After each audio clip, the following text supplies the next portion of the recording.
తాజాగా మంత్రి రోజాకు సొంత పార్టీ నేతలే వ్యతిరేకించడాన్ని ఏ రకంగా చూడొచ్చంటారు? రోజా అనే వ్యక్తి గత 10 ఏళ్లుగా నగరి నియోజకవర్గంలో శాసనసభ్యురాలుగా ఉంది. ఏ రోజు కానీ తన నియోజకవర్గంలో ప్రజల గురించి కానీ కార్యకర్తల గురించి కానీ ఎక్కడా పట్టించుకోలేదు. తన కుటుంబ సభ్యుల్నే మొత్తం మీద అనుచరులుగా పెట్టుకొని తన కుటుంబ సభ్యులకే పెత్తనం ఇచ్చి వాళ్ళ చేత రాజకీయం చేపిస్తుంది. తన అన్నల్ని తన భర్తని ఈ విధంగా పెట్టుకొని 5 మండలాల్లో ఇప్పుడు నగరి నియోజకవర్గంలో 5 మండలాలు 2 మున్సిపాలిటీలు ఉన్నాయి. 2 మున్సిపాలిటీలో పుత్తూరు మున్సిపాలిటీ, నగిరి మున్సిపాలిటీ. ఒకప్పుడు 2009కు ముందు పుత్తూరు నియోజకవర్గం వేరు, నగిరి నియోజకవర్గం వేరు ఉంది. 2009 బైఫర్ఫికేషన్లో నగిరి నియోజకవర్గం ఏర్పాటు జరగడం జరిగింది. అప్పుడు అక్కడ గాలి ముద్దుకృష్ణనాయుడు ఎమ్మెల్యే అవడం జరిగింది. అంతకుముందు చెంగారెడ్డి గారు ఉన్నారు. ఈమె 2014లో నాకు ఒక్క అవకాశం ఇవ్వండి, నేను చనిపోతాను గెలవకపోతే అంటే అప్పుడు అవకాశం ఇచ్చారు నగిరి నియోజకవర్గ ప్రజలు. ఏమి శాసనసభలో ఆ 5 ఏళ్ళు ఏమి నగిరి సమస్యలు ప్రస్తావించలేదు, ఇంకా ఏమి కార్యక్రమాలు కూడా చేయలేదు.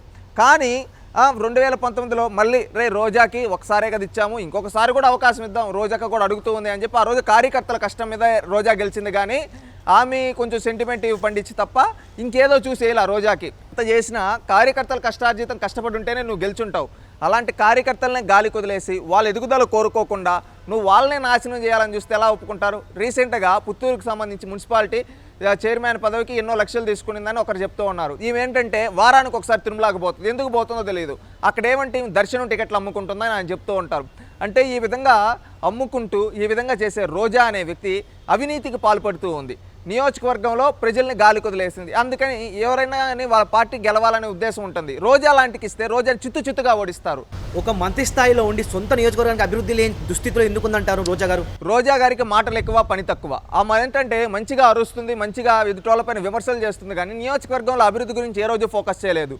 నీ నియోజకవర్గంలో ఉండే మండలాల్లో ఏమైనా నువ్వు సీసీ రోడ్లు ఏ రోజు నేర్పించావా? అక్కడ ఏదైనా కార్యక్రమాలు చేసావా? ఈమె ఎలాంటి కార్యక్రమాలు చేస్తుందో తెలుసా? కొలాయిలు తిప్పడం, ఇలాంటి కార్యక్రమాలు తప్పితే ఇంకేం పెద్ద కార్యక్రమాలు ఇది చేసింది ఏం లేదు. అక్కడ పరిశ్రమలు తీసుకొని వచ్చిందా? అక్కడ మామిడి రైతులను ఆదుకునిందా? ముఖ్యంగా నగరి నియోజకవర్గంలో మామిడి రైతులు ఎక్కువ ఉంటారండి. ఇక్కడ వడమాలపేట నుంచి మొదలు పెడితే ఆడ నిండ్ర వరకు, విజయపురం వరకు ఎక్కడ కానీ వాళ్ళని ఆదుకున్న దుస్థితి లేదు. ఎవరు? ఈ రోజా గారు వాళ్ళ ప్రభుత్వంలో. అంటే ఇక్కడ మీరు ఒకటి ఆలోచించండి, అక్కడ ఉండే ప్రజల సమస్యల్ని ఏ రోజు పట్టి కరోనా టైంలో అయితే ఆమె ఇంట్లో చేపల పులుసు వండుకుంటే ఇలా వండుకుంటే వీడియోలు చేసి పెట్టేది. అక్కడ నియోజకవర్గంలో ప్రజలకు కనీసం ఒక మాస్క్ కూడా ఇవ్వలేని దుస్థితికి తీసుకొని వచ్చింది ఈ రోజా అనే వ్యక్తి. నగరి మొత్తాన్ని రోజా అన్నదమ్ములు మొత్తం దోచేస్తున్నారనే ఆరోపణ కూడా ఉంది. దాన్ని ఏ రకంగా చూడొచ్చు అంటారు? అది ఉండే వాస్తవం. ఎందుకంటే అక్కడ కార్యకర్తల్ని వీళ్ళు ఎవరిని పట్టించుకోకుండా అక్కడ ఉండే భూములన్నీ ఈమె దోచుకు తింటూ రాబందుల్లాగా పట్టి పీడిస్తూ ఉన్నారు నగిరి నియోజకవర్గాన్ని. 5 మండలాలు, 2 మున్సిపాలిటీలు. అందుకే అక్కడ ప్రజలు 10 ఏళ్ళ అవకాశం కల్పించాము రోజాకి. ఇప్పుడు రోజా ఏం చేస్తూ ఉంది? మమ్మల్ని నాశనం చేస్తూ ఉంది. అందుకని మేము రోజాకైతే ఓటేమి, ఇంకెవరికైనా ఓటేస్తామని చెప్పి ఈరోజు ప్రజలు వచ్చారు. దాదాపు 5 మండలాలకు చెందిన ప్రజలు ఆమెని తీవ్రంగా విమర్శించడాన్ని, ఆమెను వ్యతిరేకించడాన్ని ఏ రకంగా చూడొచ్చు అంటారు? ఒకటి, దీన్ని బట్టి ఏమంటే రోజా అనే వ్యక్తి ఈ 10 ఏళ్ళగా ఏమీ సాధించలేదు నియోజకవర్గానికి. ఈమె మాటలు తప్ప చేతల్లో ఏమీ లేదు. ఈమె ఏంటంటే జగన్మోహన్ రెడ్డి గారి మెప్పు కోసం ప్రతిపక్షాలను విమర్శించడం తప్పితే ఏ రోజు కానీ తన నియోజకవర్గ అభివృద్ధి గురించి, తన నియోజకవర్గంలో చేసే కార్యక్రమాల గురించి ఏ రోజు మాట్లాడలేదు. తాను నియోజకవర్గంకి చేసింది శూన్యం. అందుకని ప్రజలదు ఈమెను ఎప్పుడెప్పుడు భూస్థాపితం చేస్తారు. ఎందుకంటే ప్రజలు ఏం చేయగలుగుతారు? ఆమె పైన తిరగబడగలుగుతారా, అరవగలుగుతారా, ఇంకేం చేయగలుగుతారు? వాళ్ళకు ఉండేది ఓటు అనే ఆయుధం. ఆ ఓటు అనే ఆయుధంతో ఆమెకి బుద్ధి చెప్దామని నగరి నియోజకవర్గ ప్రజలు ఆలోచిస్తూ ఉన్నారు. గతంలో చూసుకున్నట్లయితే అదే నియోజకవర్గానికి చెందిన సీనియర్ నేతలు కూడా అనేకసార్లు విమర్శించడం జరిగింది. ఈసారి ఎన్నికల్లో ఈమెకు ప్రత్యేకంగా పోటీ చేసే అవకాశం ఉందంటారా? ఒకటి, జగన్మోహన్ రెడ్డి గారు కూడా ఇంక సీట్ లేదని చెప్పారని అంటూ ఉన్నాం. కానీ రోజా ఏంటంటే ఆమె క్యారెక్టర్ ఏంటో తెలుసు. ఆమె ఇప్పుడు ఏదో ఒకటి చేసి సీటు తెచ్చుకున్న తర్వాత ఏదో ఒకటి చేద్దాంలే అనే దుస్థితిలో ఉంది. ఈరోజు చంద్రబాబు నాయుడు గారిని వీళ్ళని ఎందుకు తిడుతూ ఉందంటే సీటు కోసమే. జగన్మోహన్ రెడ్డికి ఏంటంటే చంద్రబాబు నాయుడు గారిని ఎవరు తిడతారో వాళ్ళంటే ఇష్టం. అందుకని ఈమె ఏం చేస్తూ ఉంది? వాళ్ళని తిడుతూ ఉంది. ఎవరిని? చంద్రబాబు నాయుడు వీళ్ళని. అందుకని వాళ్ళని తిడుతూ ఉన్నాను కదా, నాకు సీట్ ఇస్తారులే అనే ఉద్దేశంలో ఈరోజు వీళ్ళు ఉన్నారని నేను భావిస్తూ ఉన్నాను. ఈ రకమైన వ్యతిరేకత రావడంతో ఆమెని మరొక చోటికి మార్చే అవకాశాలు ఉన్నాయంటారా? జగన్మోహన్ రెడ్డి గారు రీసెంట్గా ఒక 2 నెలల్లో చూస్తుంటే ఇక్కడ వాళ్ళని అక్కనే, అక్కడ వాళ్ళు ఇక్కడికి చెత్తనేస్తూ ఉన్నారు. ఆ విధంగా ఏమన్నా చేయొచ్చేమో. ఎట్లా చేసినా రోజా అనేమి ఎక్కడి నుంచి పోటీ చేసినా ఓడిపోతుంది. ఎందుకంటే నోరు మంచిదైతే ఊరు మంచిది అవుతుంది అంటారు. అలాంటిది నోరు మంచిది కానీ రోజాని ఎవరు గెలిపిస్తారు?